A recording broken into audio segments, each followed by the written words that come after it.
Olá, pessoal. Bom, a aula de hoje, estágio supervisionado 1. O que é que aconteceu? Eu não vou poder dar aula nessa quarta-feira, então por isso eu estou gravando esse vídeo aqui para vocês com o conteúdo da aula de quarta-feira. O que é que eu prometi para vocês? Nós já vimos a elaboração da petição inicial, já vimos da contestação, e agora vamos ver um recurso, certo? Vamos trabalhar a parte de recursos. E aí, o primeiro recurso, e o mais simples que eu trouxe aqui para vocês, até porque ele é a base de todos os recursos que a gente vai ver daqui para frente, certo? O modelo, a formatação dele é a base para o recurso especial, para o recurso extraordinário. Eles seguem mais ou menos a mesma lógica, obviamente, tem requisitos diferentes, mas a forma é essa que eu vou apresentar para vocês. Para que na próxima semana a gente trabalhe agravo de instrumento, certo? Então, por enquanto, nós vamos trabalhar apenas a apelação, que é aquele recurso da sentença. Então, o recurso da sentença de primeiro grau é a apelação, ok?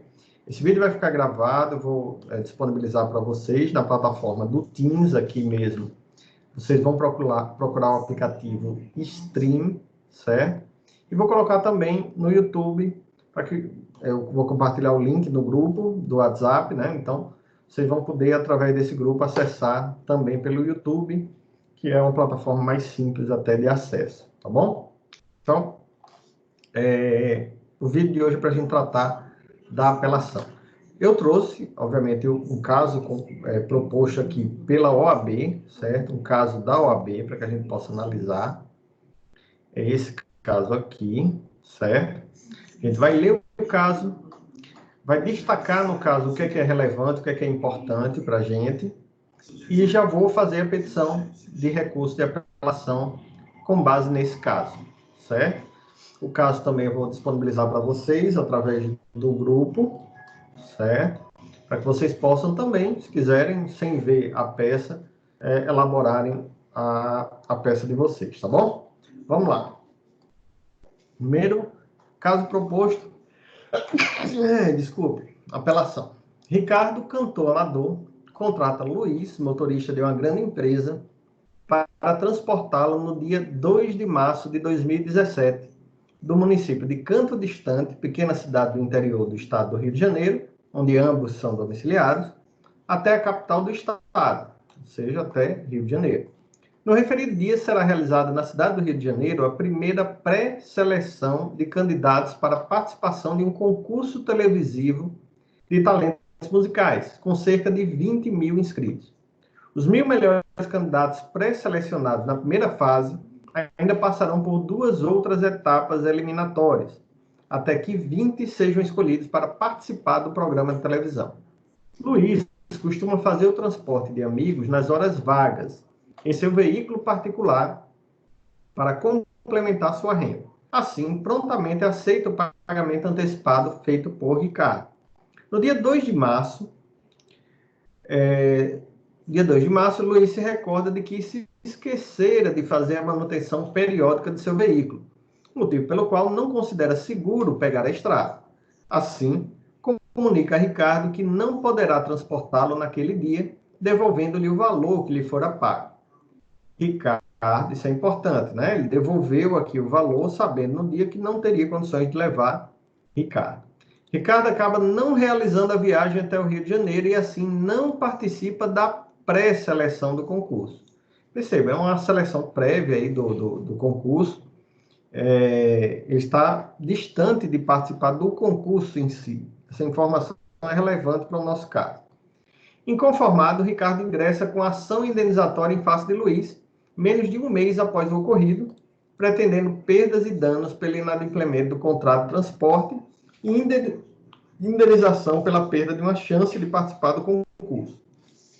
A ação foi regularmente distribuída para a vara civil da comarca de Canto Distante, do estado do Rio de Janeiro. Isso é importante, né? Porque o processo já foi distribuído, então a gente já sabe para onde é que vai a nossa peça. Citado, o réu alegou em contestação que Ricardo errou ao não tomar um ônibus na rodoviária da cidade, o que resolveria sua necessidade de transporte.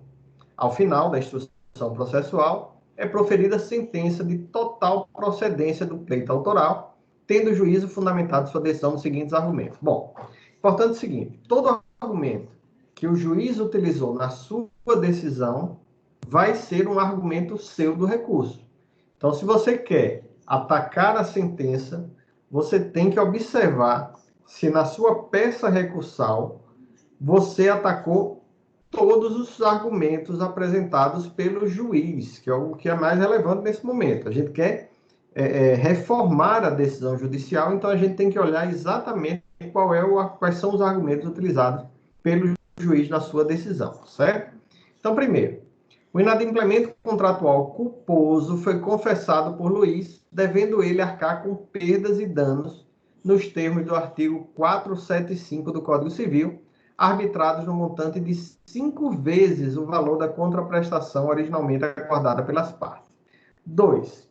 O fato de Ricardo não ter contratado outro tipo de transporte para o Rio de Janeiro não interrompe o nexo causal entre o inadimplemento do contrato por Luiz e os danos sofridos. E 3. Ricardo sofreu evidente perda de uma chance de participar do concurso, motivo pelo qual deve ser indenizado em montante arbitrado pelo juiz em 1/4 do prêmio final que seria pago ao vencedor do certame. Observe, são 3 argumentos, a gente vai precisar também de 3 contra-argumentos. O primeiro, relacionado ao artigo 475 do Código Civil, né? O que é que diz aqui o Código Civil? Vamos ver. Código Civil.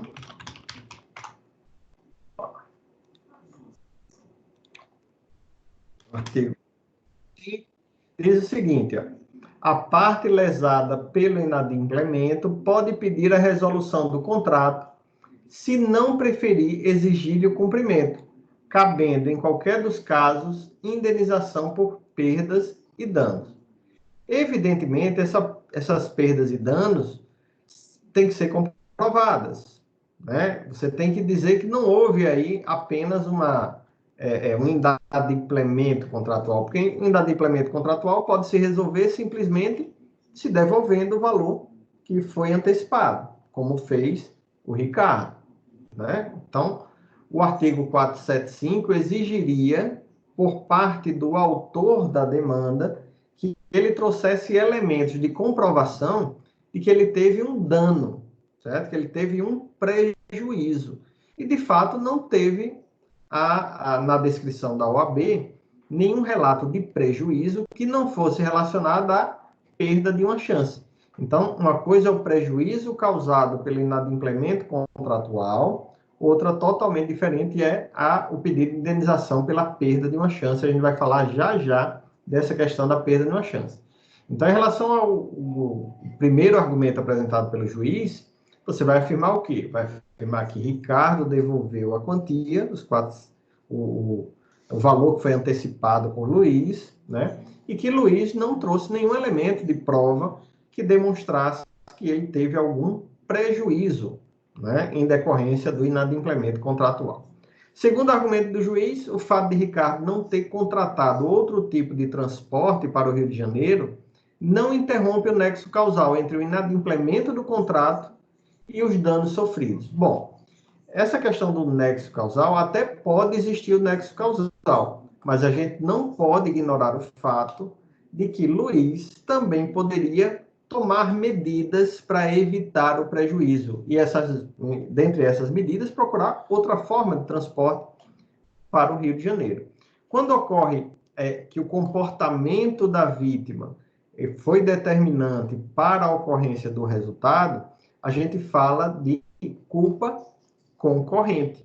Então, houve ao menos aí a culpa concorrente de Ricardo e de Luiz no resultado advindo do inadimplemento do contrato. A gente já trabalhou isso aqui, inclusive, na peça passada, na contestação, que a gente falou que o artigo 945 do Código Civil, artigo 945 do Código Civil, traz como deve ser analisada essa questão da indenização quando há culpa concorrente.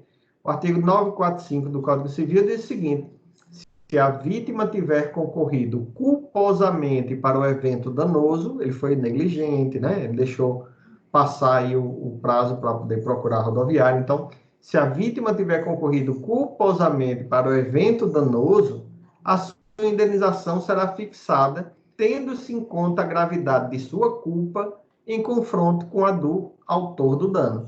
Então, tem que ser feita uma diminuição aí, então, da indenização pelo fato do réu, ou do autor, no caso, ter concorrido culposamente para o resultado danoso. Tá joia? Então, segundo argumento que a gente vai utilizar aí em relação a esse inciso 2 aqui, esse argumento, esse segundo argumento apresentado pelo juiz. O terceiro argumento foi: Ricardo sofreu evidente perda de uma chance de participar do concurso, motivo pelo qual deve ser indenizado em montante arbitrado pelo juiz em 1/4 do prêmio final, que seria pago ao vencedor do certame. Veja só, a perda de uma chance tem que ficar caracterizado que, de fato, houve uma perda de uma chance. O Luiz foi participar de uma pré-seleção de um concurso público com mais de 20 mil pessoas, das quais só 20 iria participar do programa televisivo, e aí sim, do concurso, para daí tirar o vencedor. Então, há uma distância muito grande entre a participação dele na pré-seleção e a vitória dele no concurso. A gente não pode dizer que é uma perda de uma chance, não existia uma chance real, uma chance forte dele vir a ganhar esse prêmio. Portanto, eu não posso falar em indenização pela perda de uma chance de algo que está tão distante ainda de Luiz, certo? Na qualidade de advogado de Luiz, indica o meio processual adequado à tutela integral do seu direito, elaborando a peça processual cabível no caso. Eu só me confundi aqui, né? Eu estou falando Luiz Ricardo. Luiz foi quem contratou você, você vai fazer a defesa de Luiz, que é o motorista. Ricardo, ele é o músico, né? Que perdeu aí a chance, tá joia? Então, você vai fazer a peça aqui, e ele exclui a hipótese de embargo de declaração, porque o embargo de declaração era para corrigir uma omissão, contradição, né, da sentença, ou uma obscuridade da sentença. Ele diz: não, a sentença está clara, a sentença está sem omissões, né? O que ela está é equivocada com relação à análise do mérito, e é isso que a gente vai fazer, então, na nossa peça. Como é que deve ser a peça de apelação? Qual é a forma que deve ser adotada para a peça de apelação? Bom, primeiro, você tem que fazer uma petição direcionada ao juiz de primeiro grau, porque a gente apresenta o recurso de apelação em primeiro grau, perante o juiz que decidiu a questão, perante o juiz que sentenciou o processo. E aí, tem que haver nesse recurso uma petição direcionada ao juiz e anexa a essa petição as razões de apelação. Então, uma coisa é a petição de interposição, outra coisa são as razões de apelação. A forma que é adotada aqui é a forma que é adotada classicamente no processo civil.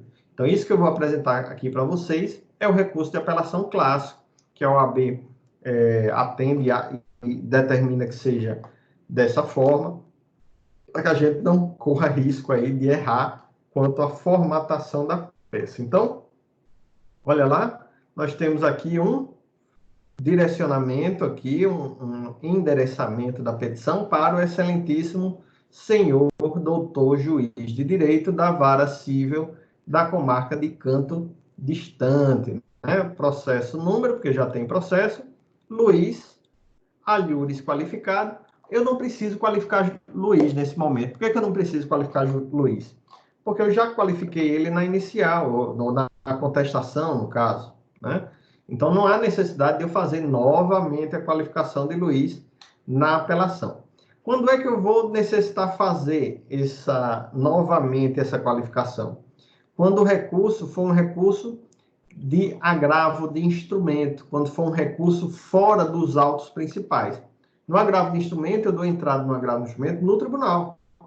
Então, o tribunal não viu o processo principal. Né? Se ele não viu o processo principal, eu tenho que novamente qualificar tanto o autor quanto o réu desse processo, certo? Mas, como é a apelação está seguindo nos mesmos autos, então eu não preciso qualificar.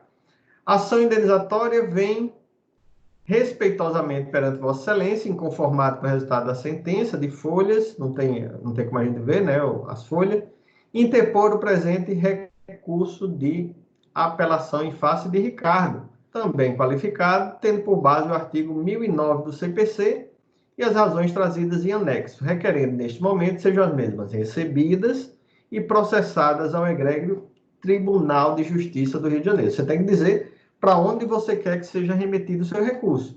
Essa é uma formalidade importante da petição de interposição. Além disso, como tudo dentro do processo, tem recolhimento de custas processuais, né? E esse recolhimento de custas processuais, nesse momento do recolhimento, você pode também pedir a justiça gratuita. Eu fiz de forma que eu informasse para o juiz que houve recolhimento de custas, certo? Então, aqui eu estou dizendo, o TROCIN informa que realizou o recolhimento das custas processuais de preparo do presente recurso conforme documento anexo, certo? Estou dizendo para ele que recolhi as custas. Poderia colocar aqui, o TROCIN requer a concessão dos benefícios da justiça gratuita? Poderia, certo? Eu poderia fazer das duas formas. Eu quis fazer dessa apenas para vocês verem como é que se processa esse requisito, certo? Isso aqui é obrigatório no recurso de apelação. E que as razões estão sendo processadas menos de 15 dias da data da prolação de sentença, evidenciando a sua tempestividade. Por que eu tenho que falar da tempestividade? Porque o juiz vai querer saber se você está interpondo esse recurso de apelação dentro do prazo ou fora do prazo. Como no caso não tem a data da sentença, eu não tenho como fixar exatamente o valor ou o tempo desse recurso de apelação. Ele tem que ser até 15 dias da data da prolação da sentença, lembrando que não conta a data do início, né? Não conta a data da sentença, conta do dia imediatamente, dia útil posterior, e toda a contagem é feita em dias úteis, certo? Então, por isso que eu fiz essa observação aqui com relação à tempestividade, que é outro requisito do recurso. Todo recurso você tem que analisar isso. Custa justiça gratuita e tempestividade.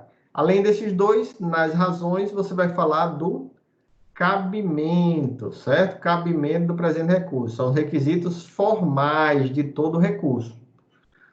Todo recurso você vai apresentar razões, o preparo do recurso, né? As custas recursais, a tempestividade e o cabimento. Você vai dizer por que cabe esse recurso e não outro.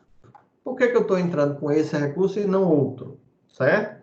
E aqui, ó, você vê que aqui terminei a petição está encerrada aqui, assinatura do advogado OAB.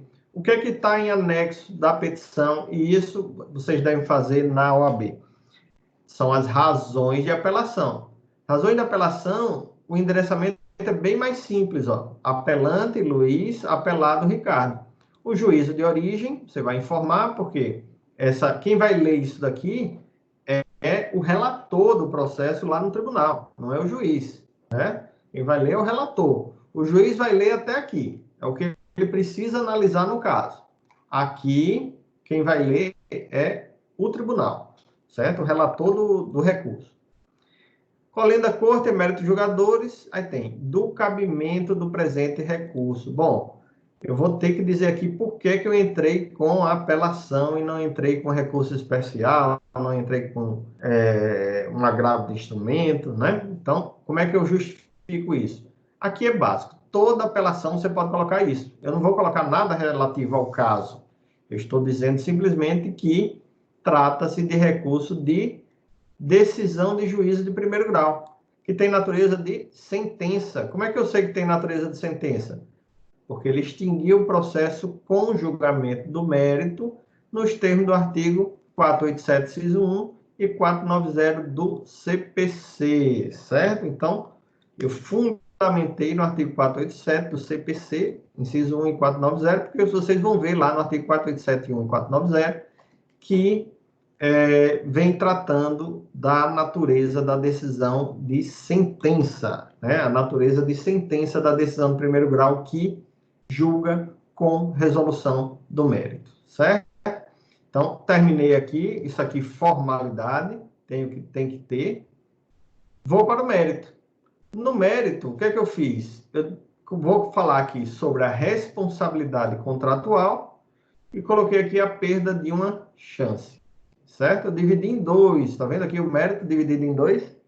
Só que eu dedico um parágrafo só. Eu preciso dedicar esse parágrafo aqui para relatar o que foi que aconteceu, porque lembrem, o tribunal está pegando esse processo agora. Ele pode querer um resumo do que foi que aconteceu, né? Então, mesmo na prática, no dia a dia, a gente coloca sempre o resumo, até mais detalhado do que isso. Eu fiz sumariamente, para você entender como é que deve fazer na OAB.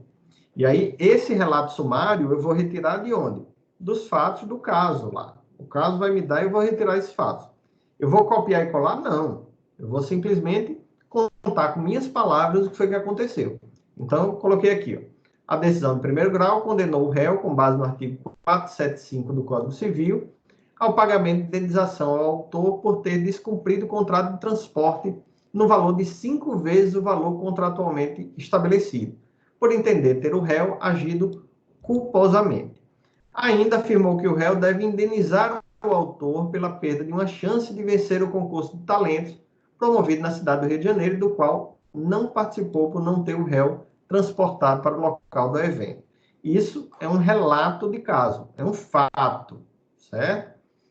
Eu vou começar a minha argumentação a partir do segundo parágrafo. Contudo, a situação é de responsabilidade contratual, devido ao inadimplemento do contrato celebrado pelas partes, e o artigo 475 só pode ser utilizado se ficar cabalmente demonstrado o prejuízo do autor. Isso não ocorreu.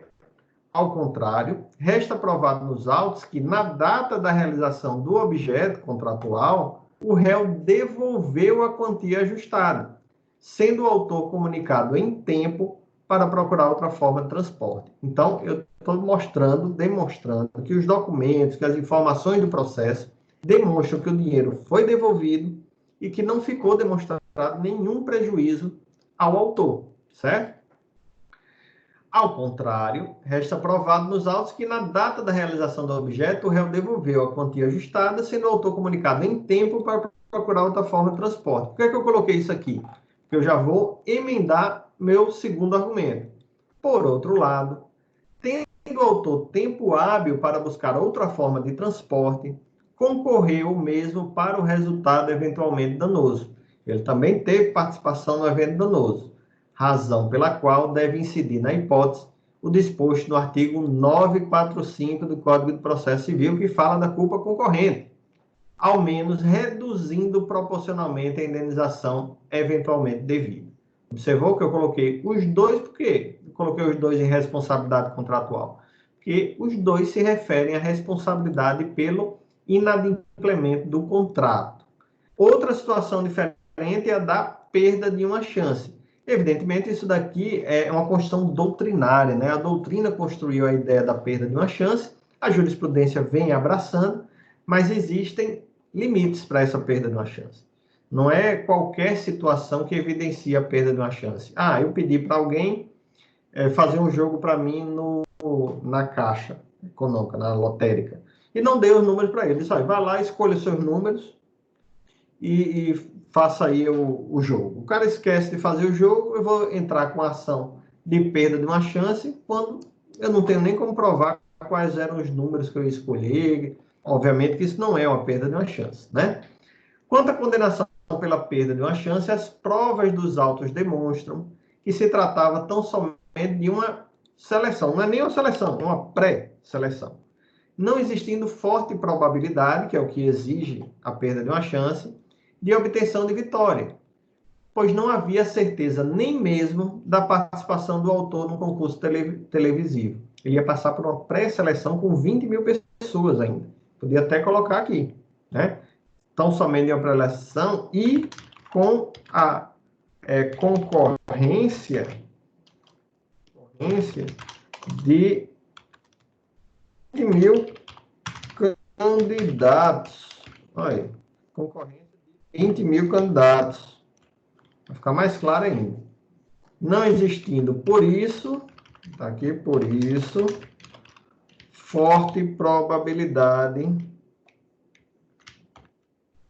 de obtenção de vitória, pois não havia certeza nem mesmo da participação do autor no concurso televisivo. A indenização pela perda de uma chance só se justifica se houver probabilidade real e séria da obtenção do benefício, que não se observa no caso concreto. Terminei minha argumentação, argumentei em cima de tudo aquilo que foi apresentado pelo juiz, eu vou para os pedidos. Em face do exposto, pugna pelo provimento da presente apelação. Recurso é provido, certo? Provido ou improvido. Então, você vai pedir o provimento de sua apelação, reformando-se a sentença, você quer a reforma da sentença, isso é importante, porque a sentença ela pode ser reformada e ela pode ser anulada. Reformar a sentença é você querer que o tribunal julgue a questão de maneira diferente da decidida na sentença. Anulada a sentença, volta o processo para a origem para que seja dada uma nova sentença. Certo? Então, observe, eu tenho que dizer expressamente na minha apelação, principalmente na OAB, se o que eu estou querendo é reformar a sentença original ou se eu estou querendo anular a sentença original. A anulação ocorre, obviamente, pelo desrespeito de algum dos princípios do processo, o desrespeito à coisa, à ampla defesa, ao contraditório, né? Então, tudo isso ocasiona a anulação da sentença. O cerceamento do direito de defesa, cerceamento do direito de produzir a prova, tudo isso é motivo de anulação da sentença. E aí, anulando a sentença, o processo vai voltar para a origem. Já que eu quero a reforma da sentença, o que eu quero? Que seja julgado improcedente os pleitos elencados na exordial. Sejam julgados improcedentes os pedidos da petição inicial. Certo? Uma vez sendo julgado improcedente, eu vou ter direito a quê? A sucumbência. Então, requer a inversão do ônus da sucumbência, condenando-se o autor, ora apelado, em honorários de sucumbência não inferiores a 20% do valor atribuído à causa. Termos em que pede deferimento, Canto Distante, Rio de Janeiro, assinatura e OAB. E aí nós terminamos a nossa... Aqui falta ainda aqui, ó, advogado... a OAB está em cima do advogado. OAB e advogado, certo? E aí terminamos nossa apelação. Percebam, recurso simples, não tem muitos pedidos, né? Tem que ficar atento só ao pedido de provimento, à reforma ou anulação da sentença e aos honorários de sucumbência, que é o ônus da sucumbência que você quer que seja invertido, tá certo? O que pega na apelação normalmente é essa questão aqui, de observar os requisitos formais, né? Recolhimento das custas, tempestividade, aqui o cabimento do presente recurso e, é claro, o mérito, né, que você vai ter que conhecer. Você vai fazer a prova da OAB na área civil, você tem que saber alguma coisa da responsabilidade contratual e da perda de uma chance. Isso aí é básico. Joia? Parar o compartilhamento aqui. É isso, pessoal. Espero vê-los o mais cedo possível. Desculpe não poder estar no horário de aula aí com vocês. Vamos usar o grupo, né? Ninguém mandou a contestação pelo grupo, mas pode mandar da mesma forma a apelação. Quem quiser fazer a sua apelação sem olhar o caso que foi proposto aqui, pode fazer a apelação que a gente vai tirando as dúvidas. Tá joia? Um abração em todos e até a próxima.